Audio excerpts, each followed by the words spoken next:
Daniele has an MA in anthropology and is a researcher associated with the Center for Middle East Studies at Universidad Federal Fluminense. Yes? Fluminense in Brazil. Beautiful country.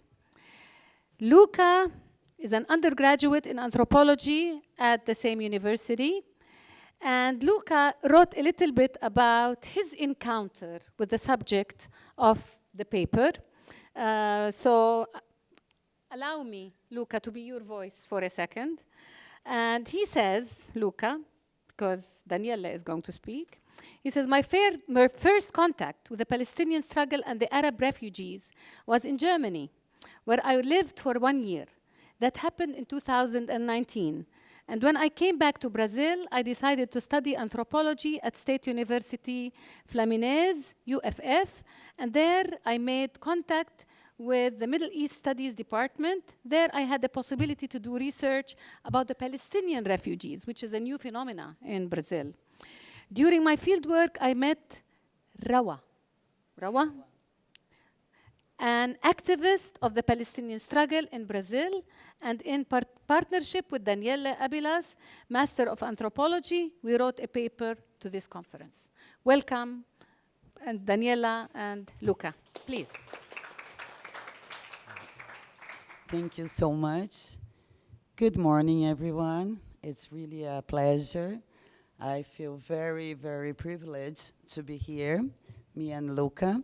First of all, because Rawa is the main focus of our communication here, and she shared with us so many times how much she wanted to be able to come. But for her, she's denied the right to return, and actually she never stepped in Palestine. So it is a privilege to be here and to be talking about her journey and her experience. And the title, I know it by heart. It comes from her own words. And we will start this communication presenting one of, it's a video letter that she sends to her father. He passed away in Syria. He stayed.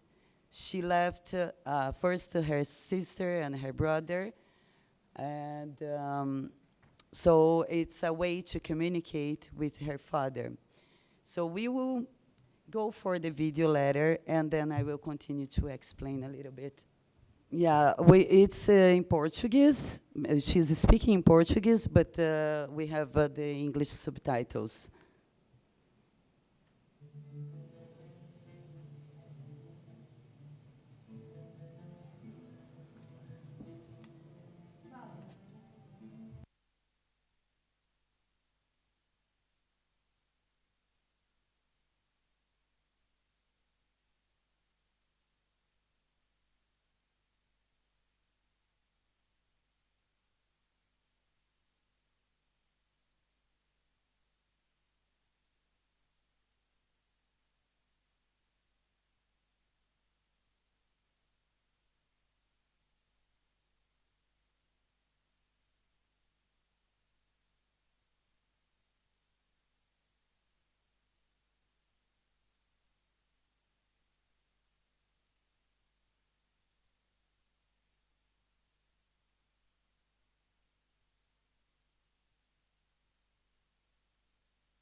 So, this video letter was part of a project done in Brazil, in São Paulo, with refugees from all over.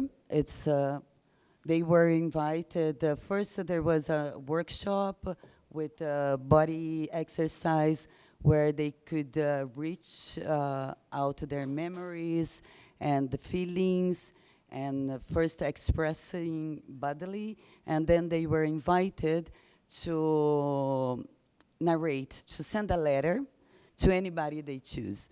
Rawa, this project, she was actually being the filmmaker, because one of the things about her is that in a very young age, at the age of 14, in Syria, when she was still living there before the war, she started to learn about filmmaking, and she found that that is the language that she wants to express.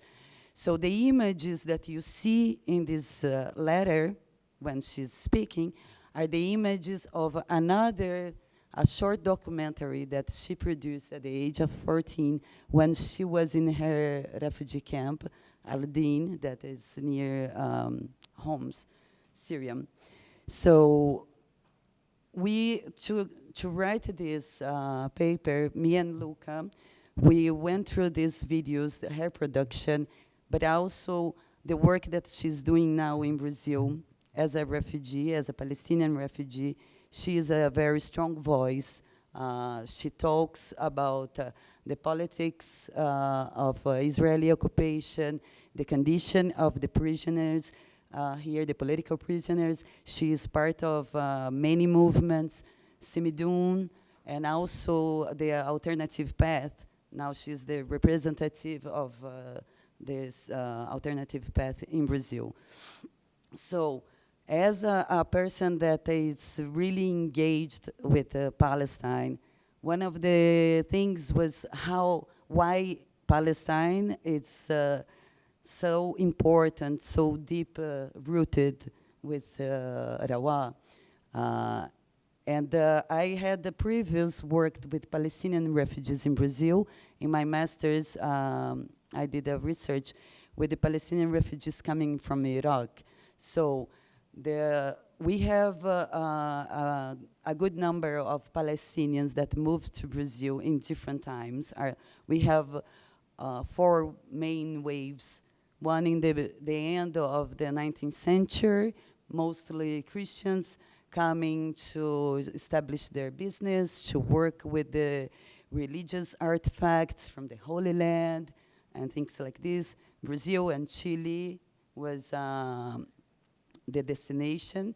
For sure, Chile has a bigger and more representative community of Palestinians, but Brazil, it was a destination, and it started to build after the second wave was in 48 with the Nakba, and then the third with the Al-Naqsa, 6 days war, the 6 Day Wars, and then recently we have the refugees, because all the others, they didn't come as a refugee, they came as immigrants.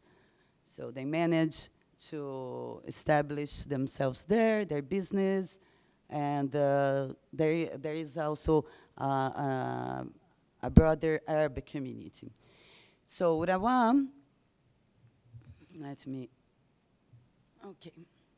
So Rawa always tell how she is a second-time refugee, because she was born in Syria, and she has, at the same time, she doesn't hold Syrian citizenship. She feels attached to the country, but not that much. So this feeling of being out of place, it's very strong on her. And the second time refugee, now in a different and very challenging reality, because in Brazil, it's a challenge for most of refugees. Brazil is not the final destination for most of refugees that come there, because of our socio-economical challenges and problems, and also the language. The language is a big thing because also in Brazil, most of the population don't speak English. So it's really hard to establish.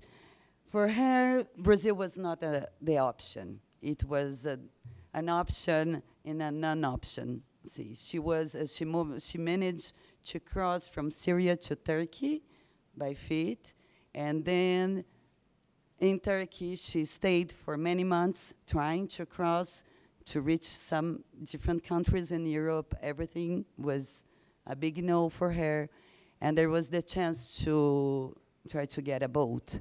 But she shared with us how frightened it was, the whole thing, because a lot of people were dying on the sea.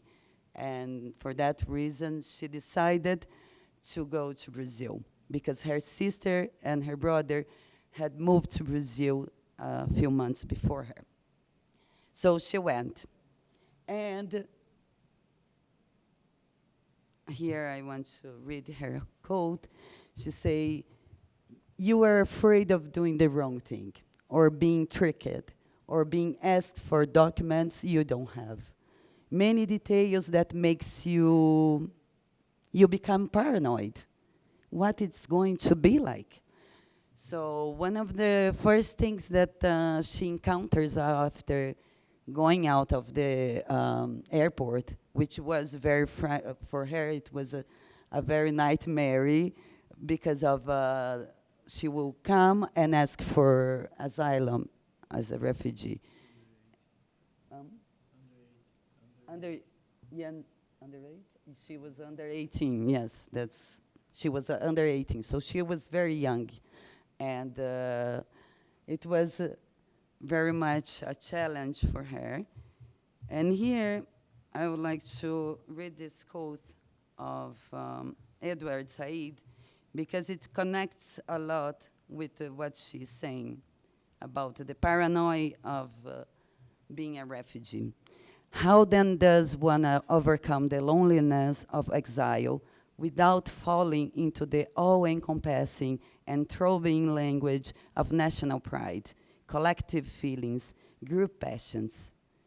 What is worth saving and defending between the extremes of exile on the one hand and the often stubborn and obstinate assertions of nationalism on the other? Do nationalism and exile have intrinsic attributes? Are they just two conflicting varieties of paranoia?" So, thinking about this relation with nationalism, because it's pretty much what a driver in Rawa life in Brazil, we thought about anchorages.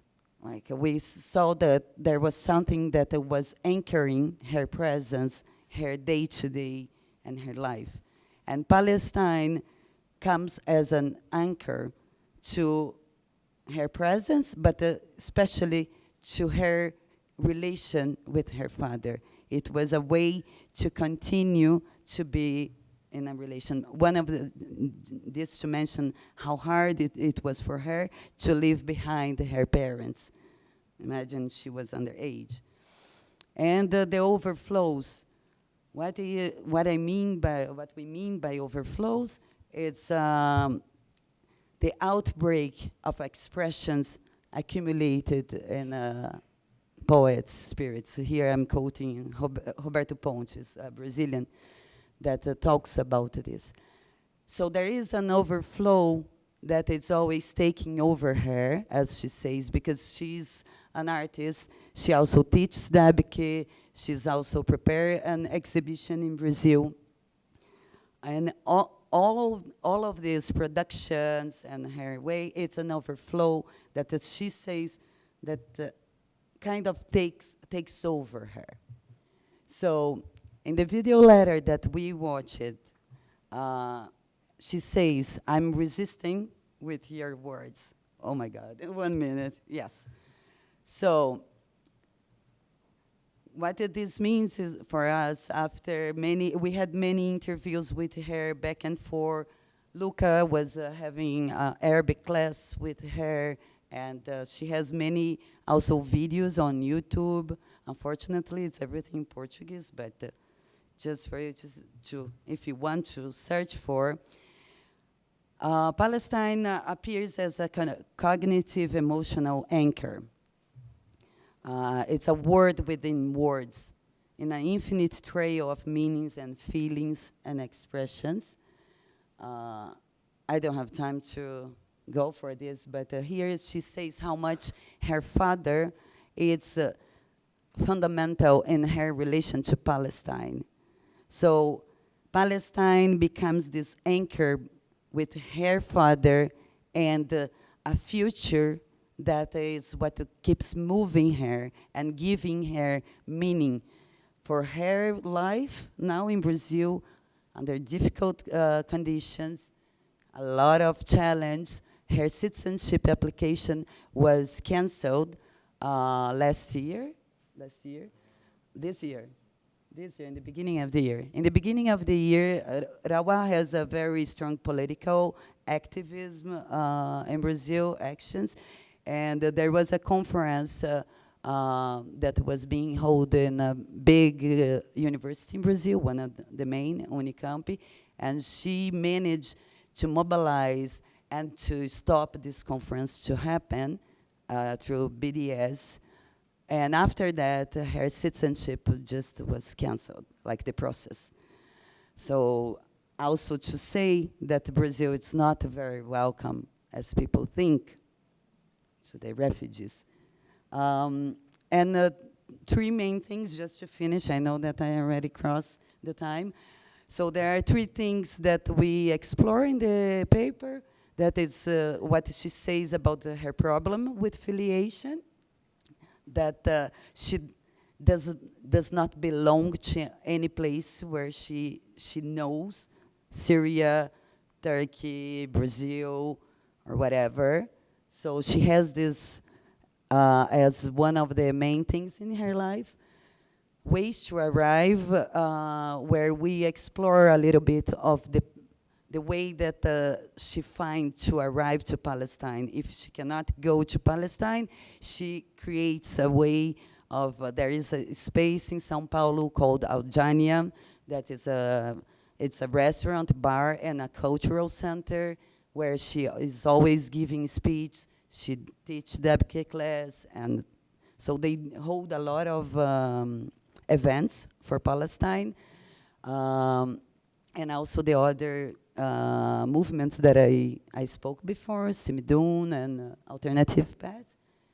And the tracks that you can find in each of her production tells the story of Palestine. You can actually, from her tracks of her life, you can tell the whole story of Palestine and the Palestinians, as if we zoom in of each one, each refugee, you will find the same kind of tracks that can tell the biggest story. And yeah, I will finish here with Bergson sayings. It is consciousness that retains this past, coils it up on itself as time goes on, and uses it to prepare a future that it will contribute to create. And this is what she's doing. Thank you.